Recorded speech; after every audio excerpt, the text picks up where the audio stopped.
ಕನ್ನಡ ನಾಡು ಇದು ಕನ್ನಡಿಗರ ನಾಡಿಮಿಡಿತ.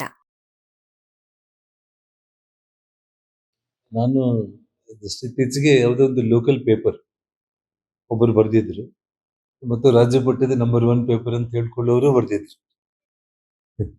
ಅಂದ್ರೆ ಒಂದು ಭಗವಂತನ ವಿಷಯದಲ್ಲಿ ಮನಸ್ಸಾಕ್ಷಿ ಅನ್ನೋದು ಬಹಳ ಇಂಪಾರ್ಟೆಂಟ್ ಯಾವುದೇ ಒಬ್ಬ ಪತ್ರಕರ್ತನಿಗೆ.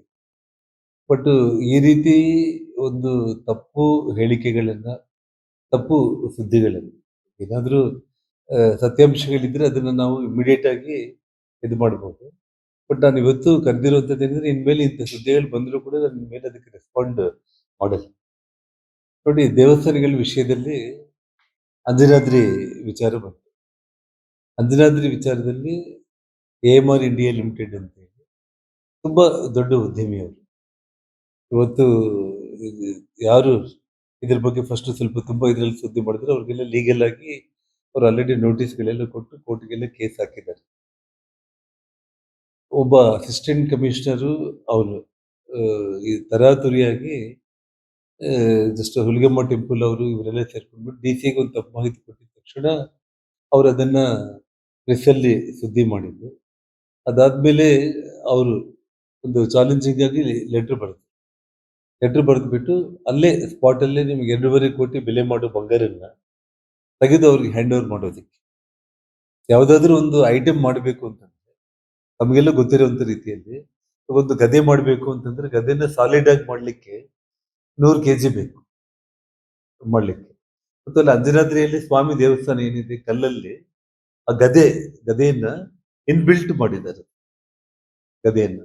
ಸೊ ಅದ್ರ ಮೇಲೆ ಮಾಡಬೇಕು ಅಂತಂದ್ರೆ ಕಂಪಲ್ಸರಿಯಾಗಿ ಯಾವುದೋ ಒಂದು ನಾವು ಐಟಮ್ ಅಂದ್ರೆ ಇವಾಗ ಏನು ರಾಗಿ ಇದನ್ನ ಶೇಪ್ ಔಟ್ ಮಾಡಿ ಅದ್ರ ಮೇಲೇನೆ ಬಂಗಾರು ಅವರು ಅದು ಏನು ನೀರನ್ನ ಹಾಕಿಲ್ಲ, ನೀರಲ್ಲಿ ಹಾಕಿಲ್ಲ, ಲೇಪನ ಅಲ್ಲ, ಅದು ರೇಕ್ 6 ಲೇಯರ್ಸ್ ಗೋಲ್ಡ್ ರೇಕ್. ಅಂದ್ರೆ ಇವಾಗ ನಿಮಗೆ ನಾಳೆ ಬೆಳಿಗ್ಗೆ ಬೇಕು ಅಂತಂದ್ರೆ ನಿಮಗೆ 2.5 ಕೋಟಿ ಬೆಲೆ ಪಡೋ ಬಂಗಾರ ಇದೆ, 1400 ಗ್ರಾಮ್ಸ್ 1500 ಗ್ರಾಮ್ಸ್ ಗೋಲ್ಡ್ ಏನಿದೆಯಲ್ಲ ಅದನ್ನ 1 hour ಅಲ್ಲಿ ನಮ್ಮ ಮುಂದೆನೆ ತೆಗೆದು ನಮ್ಗೆ ಮುದ್ದೆ ಮಾಡಿ ಕೊಟ್ಬಿಡ್ತಾರೆ. ಯಾವುದೇ ಒಂದು ಐಟಮ್ ಮಾಡಬೇಕು ಅಂದ್ರೆ, ಸಾಲಿಡ್ ಐಟಮ್ಸ್ ಮಾಡಬೇಕು ಅಂದ್ರೆ ಅದು ಪ್ರೊಸೀಜರ್. ಅದು ನೀವು ತಿರುಪತಿಯಲ್ಲಿ ನೋಡಿದ್ರು ಅದೇ, ಶಿರ್ದಿಗೆ ಹೋಗಿ ನೋಡಿದ್ರು ಅದೇ, ಅಥವಾ ಮೈಸೂರು ಚಾಮುಂಡೇಶ್ವರಿ ಹತ್ರ ಹೋದ್ರು ಕೂಡ ಅದೇ, ಯಾವುದೇ ಹೆಸರು ಅದು ಪ್ರೊಸೀಜರ್. ಅದು ಐಟಮ್ ಹೆಂಗ್ ಮಾಡ್ಬೇಕು ಅನ್ನೋದು ಇರುತ್ತೆ. ಅದ್ರ ಬಗ್ಗೆ ಆವಾಗ ಕೂಡ ಮೇನ್ ಆಗಿ ಒಬ್ಬ ಪತ್ರಕರ್ತರೆಲ್ಲ ಕೂಡ ಈ ರೀತಿ ಬರೆದಿದ್ದು, ಆಮೇಲೆ ಅದನ್ನ ಚಾನೆಲ್ಸ್ ಪಿಕಪ್ ಮಾಡಿದ್ದು, ಆಮೇಲೆ ಜಿಲ್ಲಾಧಿಕಾರಿಗಳು ಮತ್ತು ತಹಸೀಲ್ದಾರ್ ಅವರು ಸರ್ಟಿಫಿಕೇಟ್ ಸಮೇತ 1400 ಗ್ರಾಮ್ಸ್ ಮೇಲೆ ಇದೆ ಅಂತ ಹೇಳಿ ಕೊಟ್ಟಿದ್ದು, ಇದೆಲ್ಲ ಆಯ್ತು. ನಾನು ಹೇಳೋದೇನಂತಂದ್ರೆ, ಯಾರಾದ್ರೂ ಒಂದು ದಾನಿ ಅಥವಾ ಭಗವಂತನ ಸೇವೆ ಮಾಡ್ಬೇಕಂತ ಹೇಳಿ ಮುಂದಕ್ಕೆ ಬರುವಂತ ಸಮಯದಲ್ಲಿ ಈ ರೀತಿ ಸ್ಥಳೀಯ ಪತ್ರಕರ್ತರೇ ಯಾರಾದ್ರೂ ಒಬ್ರು ಇಬ್ಬರು, ನಾವೆಲ್ಲರೂ ಕೂಡ ಇದರಲ್ಲಿ 90% ನೀವು ಸಹಕಾರ ಕೊಡ್ತಾ ಇರುವಂತ. ಇದಕ್ಕೆ ನಾನು ಆಫೀಸರ್ಸ್ ಹೇಳಿದ್ದೀನಿ. ನಾನು ಈ ಕೊಪ್ಪಳ ಜಿಲ್ಲೆಯಲ್ಲಿ ಯಾವ ತಾಲೂಕಲ್ಲಿ ಸಮಸ್ಯೆಗಳಿದೆ,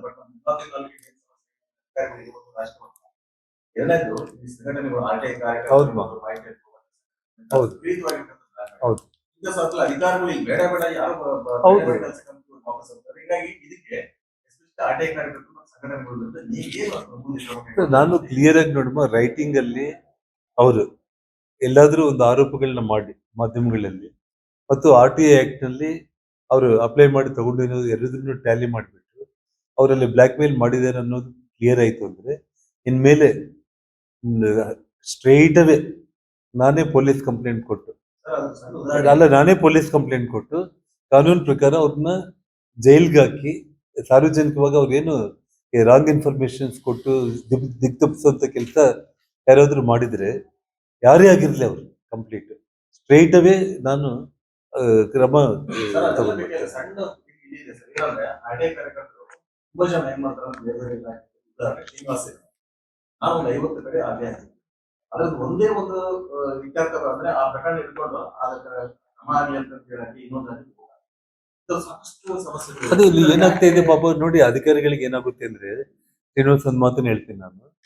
ಇವಾಗ ಒಬ್ಬನ ಮೇಲೆ ಏನಾದ್ರೂ ಅವ್ರಿಗೆ ಏನ್ ಮಾಡ್ಬಿಡ್ತಾರೆ ಅಂತಂದ್ರೆ, ಅವ್ರ ಜಾಬ್ ಸೇವ್ ಮಾಡ್ಕೊಳ್ಳೋದಕ್ಕೆ ಅವನು ಪ್ರಾಮಾಣಿಕ ಆಗಿದ್ರೆ, ಅವ್ರು ಒಂದು ಎಕ್ಸಾಂಪಲ್ ತಹಸೀಲ್ದಾರ್ ವಸಂತ್ ಕುಮಾರ್ ಅವರು ಗಂಗಾವತಿಗೆ ಬಂದರು. ಅವ್ರನ್ನ ಚಾರ್ಜ್ ತಗೊಳ್ಳೋದಕ್ಕೆ ಬೀಳಿಲ್ಲ. ನನ್ನ ಹತ್ರ ಮೊನ್ನೆ August 15 ಜೆಂಡಾ ವಂದನೆ ಕಾರ್ಯಕ್ರಮದಲ್ಲಿ ಕಂಪ್ಲೀಟ್ ಒಂದು ಅವ್ರಿಗೇನು ಕಣ್ಣೀರು ಬರ್ತಾ ಇದ್ರೆ ನಾನು ಹೇಳ್ದಮ್ಮ, ನೀನೇನು ಅದ್ರ ಬಗ್ಗೆ ತಲೆ ಕೆಡಿಸ್ಕೋಬೇಡ. ಇಲ್ಲ ಸರ್, ನಾನು ಬಹಳ ಒಂದು ಇದರಲ್ಲಿ ಅಂಜನಾದ್ರಿ ಬಗ್ಗೆ ತಿಳ್ಕೊಂಡೆ. BBMP ನಲ್ಲಿ 10 ವರ್ಷದಲ್ಲಿ ಕೆಲಸ ಮಾಡಿದ್ದೆ ಕಂಪ್ಲೀಟ್. ನಾನು ಇಲ್ಲಿಗೆ ಬಂದೆ, ನನಗೆ ಚಾರ್ಜ್ ಕೊಟ್ಟಿಲ್ಲ ಸರ್. ಮತ್ತೆ ತುಂಬಾ ಸಮಸ್ಯೆ ಆಯ್ತು. ಯಾರು ರಾಜಕೀಯ ಒತ್ತಡ ಅಂತ ನೀವು ಹೇಳಿದ್ರಲ್ಲ, ಅದು ಒಂದು ಕಾರಣ.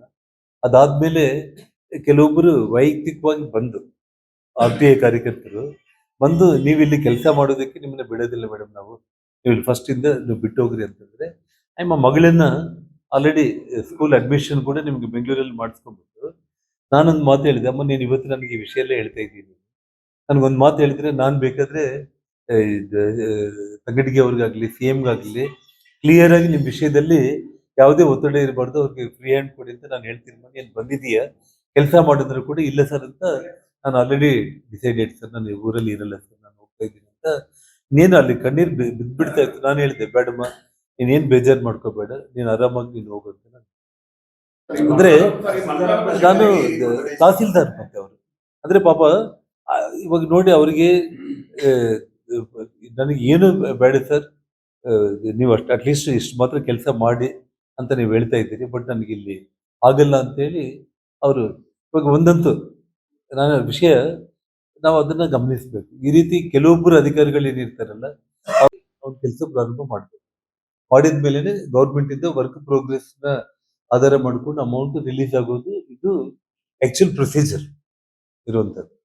ಸೊ ಹಾಗಾಗಿ ಓವರ್ ಆಲ್ ಇವಾಗ 6 ಕೋಟಿ ಅಮೌಂಟ್ ಅಲ್ಲಿ ಈ ನಮ್ಮ KRDL ಡಿಪಾರ್ಟ್ಮೆಂಟ್ ಕಡೆಯಿಂದ ಈ 23-24ನೇ ಇಸ್ವಿಗೆ 38 lakh amount out of 2 crores amount, 38 lakhs amount ಇನ್ನು 23-24 ಅದರಲ್ಲಿ ಒಂದು 38 lakhs ಅಮೌಂಟ್ ಇನ್ನು KRDL ಇಲಾಖೆಯಿಂದ ಈ ಕಾಮಗಾರಿಗಳು ಏನಾಗ್ತಾ ಇದೆಯಲ್ಲ, ಅಂದ್ರೆ ಏನಾದ್ರು ಬ್ಯಾಲೆನ್ಸ್ ವರ್ಕ್ ಏನಾದ್ರು ಇದ್ರೆ ಅದಕ್ಕೆ ಅಮೌಂಟ್ ರಿಲೀಸ್ ಮಾಡ್ಲಿಕ್ಕಿಲ್ಲ.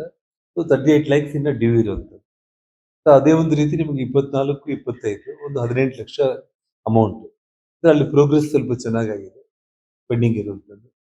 ಮತ್ತೆ ಎಲ್ಲಾದ್ರೂ 1-2 ದೇವಸ್ಥಾನಗಳಿಗೆ ಎಲ್ಲಾದ್ರೂ ಕೂಡ, ಇವಾಗ ಒಂದು ಉದಾಹರಣೆ, ಇವಾಗ ನಮ್ಮ ಮುಖಂಡವರು ದೇವಸ್ಥಾನ ಏನೋ ಒಂದು ಡೇಟ್ ಇಟ್ಕೊಂಡಿರ್ತಾರೆ, ಈ ಡೇಟ್ಗೆ ನಾವು ಮಾಡ್ಬಿಡ್ತಾ ಇದ್ವಿ ದೇವಸ್ಥಾನ. ಇನ್ನೊಂದೇನಂದ್ರೆ ನನ್ನ 5 ಲಕ್ಷದಲ್ಲೇ ಒಂದು ದೇವಸ್ಥಾನ ಆಗಲ್ಲ.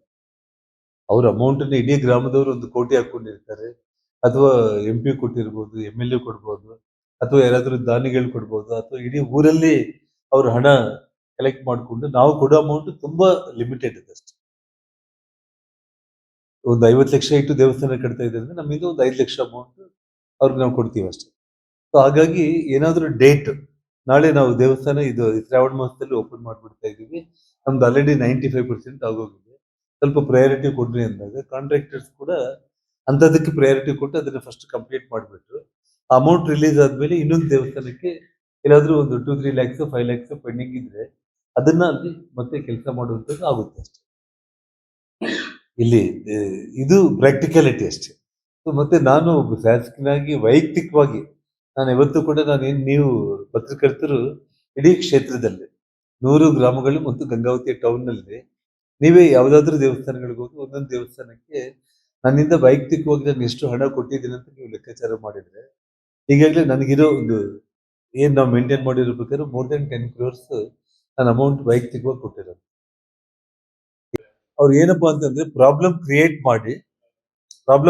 ಮಾಡಿ ಆ ಪ್ರಾಬ್ಲಮ್ ಅದೇ ಹಿಂಗ ಆಯ್ತಲ್ಲ ಅಂತಂದ್ರೆ, ಸರ್ ನನಗೆ ಬಿಟ್ಬಿಡ್ರಿ ಸರ್, ನಾನ್ ಸಾಲ್ವ್ ಮಾಡ್ತೀನಿ ಅಂತ ಹೇಳಿ ಹೋಗಿ ಸಾಲ್ವ್ ಮಾಡಿ ಇವ್ ನನ್ನ ಜೊತೆಲಿ ಇರ್ಬೇಕು ಅಂತ ಅನ್ಕೊಳ್ತೀವಿ ಫಸ್ಟ್.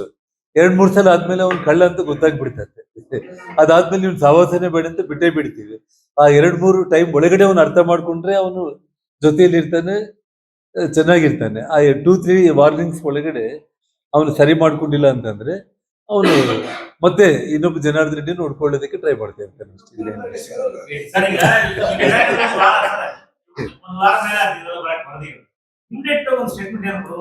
ನಾನು ಆಕ್ಚುಲಿ ಏನಂತಂದ್ರೆ ಅಲ್ಲೆಲ್ಲ ಒಂದ್ ಮಾತು ಹೇಳ್ತಾ ಇದ್ದೀನಿ, ನಾನು ಅಧಿವೇಶನ ಇರೋದು ಪೂರ್ತಿ ನಿಮ್ಗೆ ಗೊತ್ತಿದೆ, ಕಂಟಿನ್ಯೂಸ್ ನಾನು ಅಲ್ಲಿದ್ದಾಗ್ಲೇ ನನ್ನ ದೃಷ್ಟಿಗೆ ಬಂದಾಗ ನಾನು ಒಂದ್ ಮಾತು ಹೇಳ್ತಾ ಇದ್ದೀನಿ, ಮತ್ತೆ ಇದೇನು ಕೃಷ್ಣ ಅವರು ಇದಾರೆ ನೇರವಾಗಿ ಹೇಳ್ತೀನಿ. ಅವ್ನು ಯಾರು ಅಸಮರ್ಥವಾಣಿ ಬರ್ದಿದ್ದಾನೆ ಅಂದ್ರೆ ನನಗೇನು ಅದ್ರ ಬಗ್ಗೆ ಪ್ರಾಬ್ಲಮ್ ಇಲ್ಲ. ಆದ್ರೆ ನಮ್ ಕೃಷ್ಣ ಅವ್ರ ಬಗ್ಗೆ ನನ್ಗೆ ತುಂಬಾ ಗೌರವ ಇದೆ. ಎಲ್ಲಿ ಯಾವುದೇ ಕಾರ್ಯಕ್ರಮ ನಿಜವಾಗ್ಲೂ ಹೇಳ್ತಾ ಇದ್ದೇನೆ, ಡೀಪೆಸ್ಟ್ ವಿಲೇಜಸ್ ನಲ್ಲಿದ್ರು ಕೂಡ ಬರ್ತಾರೆ. ಇದುವರೆಗೆ ನಾನು ಇಷ್ಟು ವರ್ಷಗಳಲ್ಲೂ ಕೂಡ ನನ್ನಿಂದ ಅವ್ರು ಏನು ಬೆನಿಫಿಟ್ ಮಾಡ್ಕೊಂಡಿಲ್ಲ. ಆದ್ರೆ ಅಂತವ್ರು ಈ ಸುದ್ದಿ ಮಾಡಿದಾಗ ನನಗೆ ಆಕ್ಚುಲಿ ಅದೇ ನಾನು ನೋಡಿದೆ ಕೃಷ್ಣ ಅವರೇ. ಅಲ್ಲಲ್ಲ, ಬಟ್ ಇನ್ನೊಂದೇನಿದ್ರೆ ಅಧಿಕಾರಿಗಳು ಮಾಡ್ಕೊಂಡಿದ್ರೆ ಕೂಡ ನಾನು ಸುಮ್ಮನೆ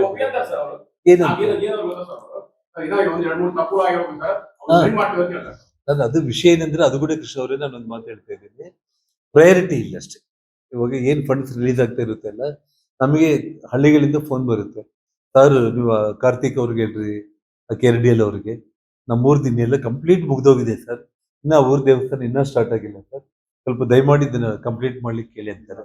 ಸೊ ನಮ್ಮ ಇವಾಗ DK ಅವರು ಇವರೆಲ್ಲ ಗ್ರಾಮೀಣ ಭಾಗದಲ್ಲ ಅಥವಾ ಸಿಟಿ ಅವರು ಅಲ್ಲಿ ಹೋಗಿ ನೋಡಿದಾಗ ಏನಾಗುತ್ತೆ ಅಂತಂದ್ರೆ ನಿಜವಾಗ್ಲೂ ಪ್ರಯಾರಿಟಿ ಇದಾಗೋಗಿದೆ ಅಂತಂದ್ರೆ ಆಯ್ತಪ್ಪ ಇಲ್ಲಿ ಕೆಲಸ ಮಾಡೋಣ, ಮತ್ತೆ ಅಲ್ಲಿ ಬೇಕಾದ್ರೆ ನನಗೆ ಈ ರಿಲೀಸ್ ಆದ್ಮೇಲೆ ಅಮೌಂಟ್ ಮಾಡೋಣ ಅನ್ನೋದು. ಇಟ್ಸ್ ಜಸ್ಟ್ ರೊಟೇಷನ್ ಪ್ರೊಸೆಸ್ ನಲ್ಲಿ ಅದು ಕೂಡ ತುಂಬಾ ರೇರ್ ಆಗಿ ಒಂದು 3-4 ಕಡೆ ಇರ್ಬೋದು. ಅಂದ್ರೆ ಇಲ್ಲ, ನಾನು ಆ ಮಾತನ್ನ ಹೇಳ್ತಾ ಇದ್ದೀನಿ.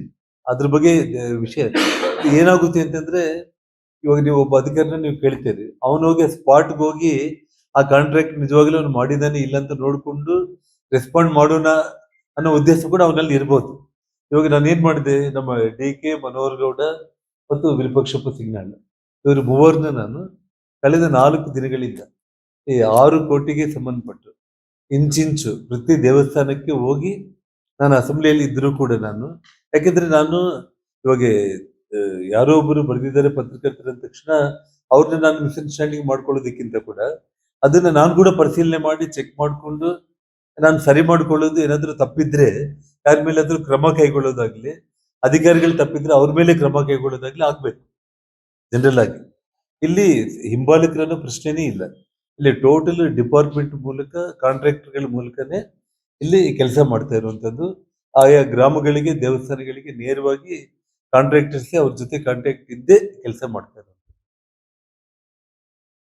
ಇದು ಏನಂತಂದ್ರೆ ವೈಯಕ್ತಿಕವಾಗಿ ಬಂದು ಕೇಳ್ತಾರೆ ನೋಡ್ರಿ, ಸರ್ ನಂದು ಲೈಸೆನ್ಸ್ ಐತೆ, ಏನ್ ಸರ್ ನೀವು MLA ಆಗಿ 3 ವರ್ಷ ಆಯ್ತು, ನನ್ಗೆ ಏನ್ ಕೆಲಸನೇ ಕೊಟ್ಟಿಲ್ಲ, ನನ್ಗೆ ಕೊಡ್ರಿ ಸರ್ ಒಂದು 50 ಲಕ್ಷ ಕೆಲಸ ನೀವು ಅಂತ ಕೇಳ್ತಾರೆ. ನಾನು ಕೊಟ್ಟಿರೋದಿಲ್ಲ ಅಂತ ಅನ್ಕೊಳ್ರಿ, ಅವನು ಇನ್ನ ಯಾವುದೋ ಒಂದು ರೂಪದಲ್ಲಿ ಶಾಸಕರಿಗೆ ಟೆನ್ಷನ್ ಇಡೋಣ ಅಂತ ಹೇಳಿ. ನಾನು ಡೆಲ್ಲಿ ಮಟ್ಟದಲ್ಲಿ ದೊಡ್ಡ ದೊಡ್ಡ ED CBI ಟೆನ್ಷನ್ ಇಟ್ರೇನೆ ನಾನು ಕೇರ್ ಮಾಡಿಲ್ಲ. ಇದುವರೆಗೂ BP ಶುಗರು ಇಲ್ಲ, ಟ್ಯಾಬ್ಲೆಟ್ ಹಾಕುಂತ ಇಲ್ಲ. ಇಂಥ ಜನಗಳಿಗೆ ನಾನು ಮತ್ತೆ ಅವ್ರನ್ನ ಆಫೀಸ್ ಹತ್ರ ಕೂಡ ನಾನು ಸರಿಸ್ತಾ ಇಲ್ಲ. ನಾನು ಆಲ್ರೆಡಿ ಅವ್ರ ಬಗ್ಗೆ ಗೊತ್ತಾಗಿದೆ. ಎಲ್ಲ ಗೌರ್ಮೆಂಟ್ ಕಚೇರಿಗಳಿಗೆ ಹೋಗಿ ಬ್ಲಾಕ್ ಮೇಲ್ ಮಾಡ್ತಾ ಇರುವಂತದ್ದು, ದುಡ್ಡು ತಗೊಂಡು ಬ್ಲಾಕ್ ಮೇಲ್ ಮಾಡ್ತಾ ಇರುವಂತದ್ದು, ಅದ್ರ ಮೇಲೆನೆ ಜೀವನ ಮಾಡುವಂತ ವ್ಯಕ್ತಿಗಳು ಕೆಲವೊಬ್ರು ಇರ್ತಾರೆ. ಸೊ ಹಾಗಾಗಿ ನಾನು ಅದ್ರ ಬಗ್ಗೆ ಏನು ಅಭಿವೃದ್ಧಿ ಕಾಮಗಾರಿಗಳು ನಾನು ಕೈಗೆತ್ಕೋಬಹುದು. ಪ್ರತಿ ವರ್ಷ 2 ಕೋಟಿ, 3 ವರ್ಷಕ್ಕೂ ಸೇರಿ 6 ಕೋಟಿ ಅಮೌಂಟ್. ಸೊ ಆ ಹಣದಲ್ಲಿ ಅಭಿವೃದ್ಧಿ ಕಾಮಗಾರಿಗಳನ್ನು ಕೂಡ ನಾನು ಕೈಗೆತ್ಕೋಬಹುದು, ಅಥವಾ ನನ್ನ ಚಾಯ್ಸ್ ಅದು. ಅಂದ್ರೆ ಅಮೌಂಟ್ ಯಾವುದಕ್ಕೆ ಕೊಡಬೇಕು ಇಲ್ಲ ಅನ್ನುವಂತ ಒಂದು ಪವರ್ ಅನ್ನೋದು ಶಾಸಕರಿಗೆ ಕೊಟ್ಟಿರ್ತಾರೆ. ಸೊ ಆ ರೀತಿಯಲ್ಲಿ ಇವಾಗ ನಾವೇನು ಹಳ್ಳಿಗಳಲ್ಲಾಗಿರ್ಬೋದು, ಇವಾಗ ಗಂಗಾವತಿ ಟೌನ್ ಅಲ್ಲಿ ಆಗಿರ್ಬೋದು, ದೇವಸ್ಥಾನಗಳಿಗೆ ಸಂಬಂಧಪಟ್ಟು ಜನ ನಾವು ಅಲ್ಲಿಗೆ ಹೋದಾಗ, ಸರ್ ಈ ದೇವಸ್ಥಾನ ನಾವು ಪೂರ್ತಿ ಮಾಡಬೇಕಾಗಿರುವಂತದ್ದು ಒಂದು 5 ಲಕ್ಷ ಬೇಕು, 10 ಲಕ್ಷ, ಅವ್ರು ಕೇಳೋದು ಎಷ್ಟೋ ಕೇಳ್ತಾರೆ. ಆದ್ರೆ ಪ್ರತಿಯೊಂದು ಕಡೆ ನಾವು ಒಂದು 5 lakhs 10 lakhs 3 lakhs ಈ ರೀತಿ ಅಮೌಂಟ್ ಕೊಡ್ತಾ ಇರ್ತೀವಿ. ಇದೆಲ್ಲವುದನ್ನ ನಾವು ಮಾಡೋದು ಏನಂತಂದ್ರೆ ಪದ್ಧತಿ, ಒಬ್ಬ ಕಾಂಟ್ರಾಕ್ಟರ್ಗೆ ರಿಜಿಸ್ಟರ್ಡ್ ಇರುವಂತ ಕಾಂಟ್ರಾಕ್ಟರ್ಗೆ, ಇವಾಗ ನಾನು ಒಂದು ಉದಾಹರಣೆ, ನನಗೆ 2 ಕೋಟಿ ಕೂಡ ಒಂದು ಸಲ ಬರಲ್ಲ, 50 ಲಕ್ಷ ಈ ರೀತಿ ಎವ್ರಿ 3 months ಅಮೌಂಟ್ ಏನು ಬರುತ್ತೆ, ಅದರಲ್ಲಿ ಒಂದು ದೇವಸ್ಥಾನಗಳನ್ನ ಪಟ್ಟಿ ಮಾಡ್ತೀವಿ ನಾವು. ಪಟ್ಟಿ ಮಾಡಿಬಿಟ್ಟು ಈ ದೇವಸ್ಥಾನಗಳಿಗೆ 5 ಲಕ್ಷ ಆ ರೀತಿ ಮಾಡಿದಾಗ ಒಂದು 10 ದೇವಸ್ಥಾನಗಳಿಗೆ 50 ಲಕ್ಷ ಅಮೌಂಟ್ ಕೊಡಬೇಕು ಅಂತ ಹೇಳಿ ಜಿಲ್ಲಾಧಿಕಾರಿಗಳಿಗೆ ನಾನು ಕೊಟ್ಟಾಗ, ಜಿಲ್ಲಾಧಿಕಾರಿಗಳು ಆ ಕೆಲಸಗಳನ್ನ ಒಂದು KKRDB ಇದು KRDL ಅವ್ರಿಗೂ ಕೊಡ್ಬೋದು, ಅಥವಾ ಜಿಲ್ಲಾ ಪಂಚಾಯತಿ ಅವ್ರಿಗಾದ್ರೂ ಕೊಡ್ಬೋದು, ಏಜೆನ್ಸಿಗಳನ್ನ ನಾನು ರೆಕಮೆಂಡ್ ಮಾಡ್ಬೋದು. ಇದರಲ್ಲಿ ಅಮೌಂಟ್ ಅಲ್ಲಿ GST 18% ನಿಮಗೆಲ್ಲ ಗೊತ್ತಿರುವಂಥದ್ದು. 18% GST ಹೋಗುತ್ತೆ. ಮತ್ತೆ ಕಾಂಟ್ರಾಕ್ಟ್ಗೆ ಸಂಬಂಧಪಟ್ಟ ಇನ್ಕಮ್ ಇದರಲ್ಲಿ ಅವನಿಗೇನು ಟ್ಯಾಕ್ಸ್ ಅನ್ನುವಂಥದ್ದು ಏನಾದರೂ ಇದ್ರೆ ಸಣ್ಣ ಪುಟ್ಟ ಅಮೌಂಟ್ಗಳು ಹೋದ್ಮೇಲೆ ಒಂದೊಂದು ದೇವಸ್ಥಾನಕ್ಕೆ ಸರಿಸುಮಾರು 3,75,000 ಅಮೌಂಟನ್ನು ಕೊಡೋದಾಗುತ್ತೆ. ಅಮೌಂಟ್. ಸೊ ಇದು ಲೆಕ್ಕಾಚಾರ. ಇದು ಕೂಡ ಅಮೌಂಟನ್ನು ಒಂದೇ ಸಲ ಬಿಡುಗಡೆ ಮಾಡಲ್ಲ ಅವರು. ನಿಮಗೆ ಸರ್ಕಾರದ ಬಗ್ಗೆ ಗೊತ್ತಿದೆ. ನಾವು ಅಮೌಂಟನ್ನು ನಾವು ಕೊಟ್ಟರು ಕೂಡ ಫಸ್ಟು ಅವರೊಂದು ಕೆಲಸ ಆಗ್ತಾ ಇರೋದನ್ನ ನೋಡ್ಕೊಂಡ್ಬಿಟ್ಟು ಪ್ರೋಗ್ರೆಸ್ ನೋಡಿಕೊಂಡು 75% ಅಮೌಂಟ್ ರಿಲೀಸ್ ಮಾಡ್ತಾರೆ. ಅಥವಾ ಕೆಲಸ ಏನು ಆಗಿಲ್ಲ ಅಂತಂದ್ರೆ ಅಮೌಂಟ್ ರಿಲೀಸ್ ಮಾಡಲ್ಲ. ಕೆಲಸ ಪ್ರಾರಂಭ ಆಗಬೇಕು, ಕಾಂಟ್ರಾಕ್ಟರ್ ಪ್ರೋಗ್ರೆಸ್ ಏನು ಮಾಡಿದ್ದಾನೆ ಅದನ್ನ ಬೇಸ್ ಮಾಡಿಕೊಂಡು ಅಮೌಂಟ್ ಫಸ್ಟ್ 75% ರಿಲೀಸ್ ಮಾಡೋದು. ಆ ನಂತರ ಮತ್ತೆ 25% ಇನ್ನೊಂದು ಇನ್ಸ್ಟಾಲ್ಮೆಂಟ್ ವರ್ಕ್ ಕಂಪ್ಲೀಟ್ ಆಗಿದೆ ಅಂದ್ರೆ ರಿಲೀಸ್ ಮಾಡೋದು ಆಗುತ್ತೆ. ಹೌದು. ಆಗಂತಲ್ಲ. ಇವಾಗ ನಾನು ಒಂದು ವಿಷಯ ಹೇಳ್ತಾ ಇದ್ದೀನಿ. ಇವಾಗ ನಾನು ಸಪೋಸ್ ಸತ್ಯನಾರಾಯಣ ಸ್ವಾಮಿ ದೇವಸ್ಥಾನಕ್ಕೆ ಇವತ್ತು ಅವರಲ್ಲಿ ಆಲ್ರೆಡಿ ಒಂದು 5 ಲಕ್ಷ ರೂಪಾಯಿ ಬೆಲೆ ಮಾಡುವಂತ ಕೆಲಸ. ಇವಾಗ ನನಗೊಂದು ಮಾತು ಹೇಳಿದ್ದಾರೆ. ಏನಂತ ಹೇಳಿ, ಸರ್ ಒಂದು 2 ರೂಮ್ ನಾವು ಕಟ್ತಾ ಇದ್ದೀವಿ, ಅದಕ್ಕೆ 5 ಲಕ್ಷ ರೂಪಾಯಿ ಆಗುತ್ತೆ ಅಂತ ಹೇಳಿ. ಅವ್ರ ಸ್ವಂತ ಅಮೌಂಟ್ ಆಲ್ರೆಡಿ ಕಟ್ಬಿಟ್ಟಿದ್ದಾರೆ. 1 ರೂಮ್ 2 ರೂಮ್ ಏನೋ ಕಟ್ಟಿರ್ತಾರೆ ಅವರು. ಆ ಅಮೌಂಟ್ ಏನಿದೆ ಕಾಂಟ್ರಾಕ್ಟರ್ ಆ ವರ್ಕ್ ಆಗಿದ್ರೆ ನೋಡಿ ಅಮೌಂಟ್ ಅನ್ನ ಕ್ಯಾಶ್ ಅಲ್ಲಿ ಕೊಡ್ತಾನೆ ತಾನೆ. ಅಂದ್ರೆ ಅವರು ಕಾಂಟ್ರಾಕ್ಟರ್ ಬಿಲ್ ಕ್ಲೈಮ್ ಮಾಡ್ತಾನಲ್ಲ.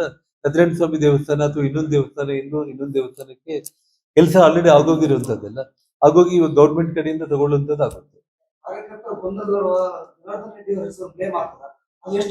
ಅಲ್ಲ, ದೇಶ ಅವರು ಇಲ್ಲಿ ಕಾರ್ಯಕರ್ತರ ನಡುವೆ ಯಾವುದೇ ಗೊಂದಲ ಇಲ್ಲ. ನಾನು ಒಂದು ಮಾತನ್ನ ಹೇಳ್ತಾ ಇದ್ದೀನಿ.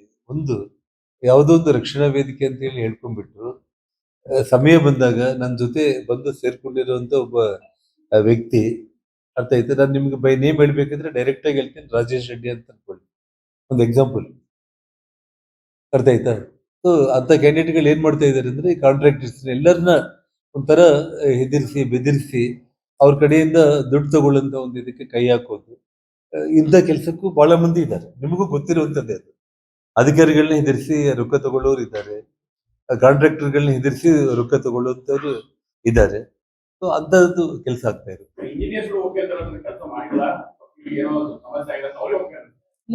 ನಿಮ್ಗೆ ಕೃಷ್ಣ ಅವರೇ, ನಿಮ್ಗೆ ರೈಟಿಂಗ್ ಅಲ್ಲಿ ತಗೊಳ್ಳಿ ಅಥವಾ ನನಗೆ ಯಾವ್ದಾದ್ರು ಒಂದು ತೋರಿಸಿ ನೀವು. ಅಲ್ಲ, ನೀವು ತೋರಿಸಿ ನನಗೆ. ನಾನು ಇವಾಗ ಇಂಥ ಕಡೆ ಇವಾಗ ನಾವು ಫಂಡ್ಸ್ ಕೊಟ್ಟಿವಿ, ಇಲ್ಲಿ ಕೆಲಸ ಆಗಿದೆ ಇಲ್ಲ. ಇವಾಗ ಇಂಜಿನಿಯರ್ ಅವನು ಒಪ್ಕೊಂಡಿದ್ದಾನಂದ್ರೆ ಅವಂದೇ ತಪ್ಪಲ್ಲ ಆ ರೀತಿ ನೀವು ಹೇಳ್ತಾ ಇರೋ ಪ್ರಕಾರ. ಮತ್ತೆ ಏನೂ ಆಗಿಲ್ಲ ಸರ್, ಕಂಪ್ಲೀಟ್. ಅಧಿಕಾರಿಗಳು ಕೂಡ ತಪ್ಪು. ನನ್ನ ದೃಷ್ಟಿಗೆ ಈ 6 ಕೋಟಿಗೆ ಸಂಬಂಧಪಟ್ಟು ಕಳೆದ 5 ದಿನಗಳಿಂದ ನಾನು ಪ್ರತಿ ಒಂದು ದೇವಸ್ಥಾನಕ್ಕೆ ನಮ್ಮವರು ಬಂದಿದ್ದಾರೆ. ಪ್ರತಿ ಒಂದು ಕಡೆ ಅವ್ರಿಗೆ ಎಲ್ಲ ಕಂಪ್ಲೀಟ್ ಕೆಲಸ ಆಗಿದೆ. ಇವಾಗ ನಾನು ನಿಮ್ಗೆ ಹೇಳಿದ್ನಲ್ಲ, ಒಂದು 50 to 60 lakhs ಅಮೌಂಟ್ ಕೆಲಸಗಳಿಂದ ಗೌರ್ಮೆಂಟ್ ಇಂದ 25% ಅಮೌಂಟ್ ಏನು ರಿಲೀಸ್ ಆಗ್ಬೇಕಾಗಿದೆ. ಆ ದುಡ್ಡು ಬಂದ್ಮೇಲೆ ಆ ಬ್ಯಾಲೆನ್ಸ್ ಕೆಲಸಗಳನ್ನ ಮುಗಿಸ್ತಾರೆ. ಸಮಗ್ರ ಸುದ್ದಿಗಳಿಗಾಗಿ ತಪ್ಪದೆ ನೋಡಿ ಕನ್ನಡ ನಾಡು ವಾಹಿನಿ. ಸಬ್ಸ್ಕ್ರೈಬ್ ಮಾಡಿಕೊಳ್ಳಲು ಕೂಡಲೇ ಪಕ್ಕದಲ್ಲಿ ಕಾಣುವ ಬೆಲ್ ಐಕಾನ್ ಕ್ಲಿಕ್ ಮಾಡಿ ನೋಟಿಫಿಕೇಶನ್ ಪಡೆಯಿರಿ.